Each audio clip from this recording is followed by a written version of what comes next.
그때가 알려주시지 그러셨어요. 교수님이 정확하다고 막 표정을 딱 하시니까. 아, 정확한 게 아니라 한 번 실수하고 제가 두 번 실수한 거예요. 네. 아, 이게 뭐죠? 이렇게 들어가죠? 그죠? 요거죠? 네. 저는 그 수업을 하기 전에 사실 저도 나름대로 바쁘기 때문에 무시태시까지 수업 준비를 합니다. 강의 준비를 하는데 강의 준비가 확 틀어지는 경우가 많아요. 어디서냐면 버스 안에서 신문을 하나 들고 타거든요. 신문을 하나 타고 나면은 그 신문을 읽다 보면은 강의와 연결된 것들 전부 다 머릿속으로 들어오게 돼 있어요. 그러면은 그 얘기를 가지고 와서 하는 거예요. 그럼 전날 수업 준비를 했던 걸 영장도 없어지는 거예요. 또. 그런 경우가 상당히 많아요. 사실. 많은데 그걸 왜 굳이 의도적으로 바꾸지 않으려고 자연스럽게 그렇게 가려고 하냐면은 제 나름대로 살아있는 강의를 하고 싶어서 그랬어요. 그 신문 같은 경우는 뉴스페이퍼는 실시간이잖아요. 그날 아침 새벽까지 일어났던 사건들 그리고 돌아가는 경향들이 다 옮겨져서 내 머릿속으로 들어오는 눈을 통해서. 근데 더 문제는 뭐냐면 요거는 꼭 알아야 돼. 나도 알고 나도 알았으니까 여러분들도 알았으면 좋겠어라는 생각을 가지고 꼭 차에다 보내야 거죠. 뭐죠?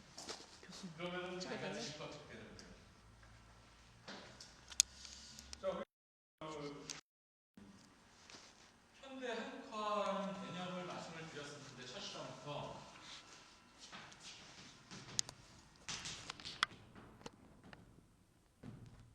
개념을 지워버린다고 했죠. 우리가 현대를 살아가고 있고 앞으로 예술 활동을 계속 해야 될 사람들이기 때문에 그냥 현대 미술을 생각하면 된다. 그리고 미래에는 어떤 식으로 흘러갈 것인가를 하고 예측을 하고 이제 그 환경에 적응해가면 나름대로 성공할 수 있는 확률이 더 높지 않을까라는 위주로 이제 강의를 시작했죠.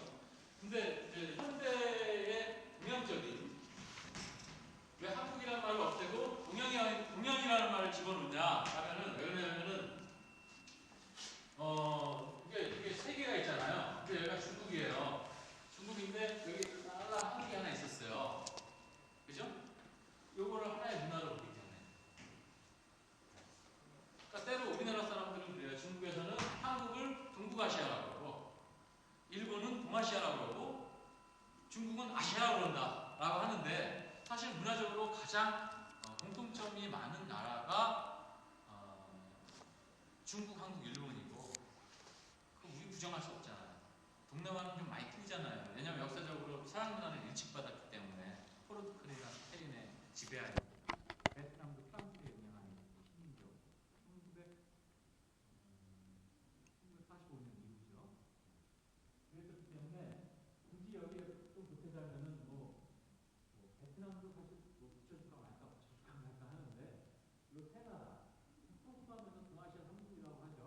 근데 그렇게 말할 수 있었던 건 뭐냐면 중국에서도 동쪽 지방에 있는 도시들이 문화적으로 많이 발전을 했기 때문에 베이징도 그렇고 상하이도 그렇고 그쪽 신천 쪽 그렇지 않아요. 다 동쪽 해안 쪽을 중심으로 해서 발전했기 때문에 동아시아 선진이라는 말로 우리가 말하죠.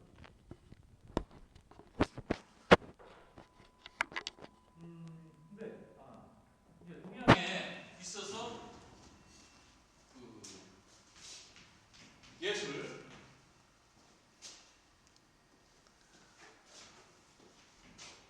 현재와 미래를 우리가 이제 얘기를 해야 되는데 과거를 빼놓고 우리가 현대를 이해하기는 조금 힘들 거예요. 전 시간에 설명해 드렸어요. 이제 뭐 연어 얘기해가면서 때문에 지금 이 시간에 그 1960년대 한국화의 추상적 경향에 대해서 얘기를 하려고 하는 겁니다. 1960년대 추상적 경향이 왜 중요하냐면요. 본격적으로 우리 삐소리가 계속 나네.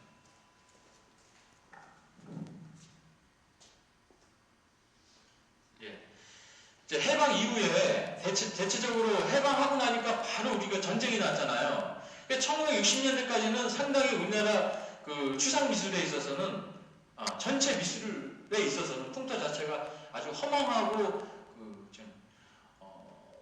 막 헤맬 때였어요. 헤맬 때. 근데 1960년대 딱 들어서 이제 추상적 경향들이 서서히 나타나기 시작했는데 그 경향은 어디서 온 것이냐? 실질적으로 프랑스에서 온 거라고, 유럽에서 온 거라고 보시면 돼요. 예. 전 시간에 말씀드렸던 거하고 똑같습니다. 그 앵프로멜적인 경향을 진보적인 작가들이 이제 대학교 갓 졸업한 사람들이 이제 시작을 했던 거죠.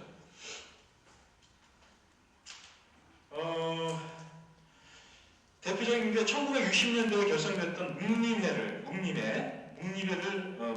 그 되게 그 미술사적으로는 중요한데요. 광복 이후에 전통화단에서 작가들은 일본의 영향을 청산하고 현대성을 담보하는 것을 최대의 과제로 삼고 이를 모색하고자 했습니다. 정타경이 한번 한번 볼게요. 보되 닮았는가? 보되 닮았는가? 사용적 사고죠? 이건 아니잖아요. 그게 아니고 보되 느껴지는가? 인식되어지는가가 문제인 것이다라는 언급을 했거든요. 그건 뭘 뜻하냐면 우리가 기존의 전통적인 화풍은 아니다라고 결론을 내렸던 거예요. 정타경 개인적으로. 그럼 앞으로 어떻게 나가야 할 것인가를 이제 고민한 끝에 이런 얘기를 한 거죠. 예. 우리는 보되 닮았는가가 아니고 보되 과연 느껴지냐, 그리고 그게 철학이 인식되어지냐, 이게 중요하다는 얘기죠. 근데 그 중요성은 세월이 가면 갈수록 더 중요해지죠. 더 무게감을 싣고 있죠.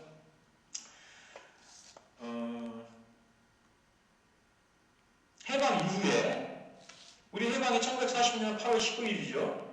한국화는 정체성과 현대성이라는 문제에 사로잡혀 있었어요. 특히 한국 같은 경우는 그런 영향이 심했던 것 같습니다. 왜 심했냐면은 1945년까지 일본의 식민 치하에 있었어요. 민족적으로 오래된 역사를 자랑해왔던, 문화를 자랑해왔던 우리가 그 일본의 식민지였다라는, 바로 어저께 우리가 일본의 식민지였다라고 생각을 해보면 굉장히 치욕스러웠을 거예요. 그래서 거기서부터 짝꿍되고 흡수되고 유입된 문화에 대한 반감이 분명히 있었을 겁니다. 그래서 지금까지도 친일청산이라는 얘기가 나오는 거죠. 근데 실질적으로 또 그때 화단을 주름잡고 있던 사람들이 전부 다 친일이죠. 그렇죠. 다 일본 유학했던 사람들이에요. 그리고 거기에 반발했던 사람들이 누구냐면 또 유럽에 유학했던 사람들. 결과적으로 국내에서 활동했던 사람들은 거의 찾아보기가 그렇게 쉽지가 않아요. 보세요. 선생님, 이도영 일본 가서 그림 배워왔죠. 그리고 우리나라 최초의 화가 고이도 일본에서 영화 배워왔잖아요. 근데 그 사람 특이하게 일본에서 서양화를 배워왔는데도 불구하고 서양화를 발전시키려고 했는데 기존 전통 화단에 있던 그 세력에 왕따를 당해버렸죠. 그래서 다시 서양화 굿을 꺾고 동양화로 회귀를 하죠. 그리고 그 반대적으로 한번 보자고요. 김기창 씨 같은 경우는 워낙 그 백그라운드가 기본적으로 있었던 분이고, 유학파 중에서 나혜성, 그죠? 그리고 박내현, 네. 박서복, 뭐 다 그런 사람들이에요. 그 추상적 경향의 그 회화관을 가지고 있던 사람들이. 근데 그 이전에 그 앵프로멜은 또 어떠한 경향으로 그 연관을 지을 수 있냐면 프랑스 앵프로멜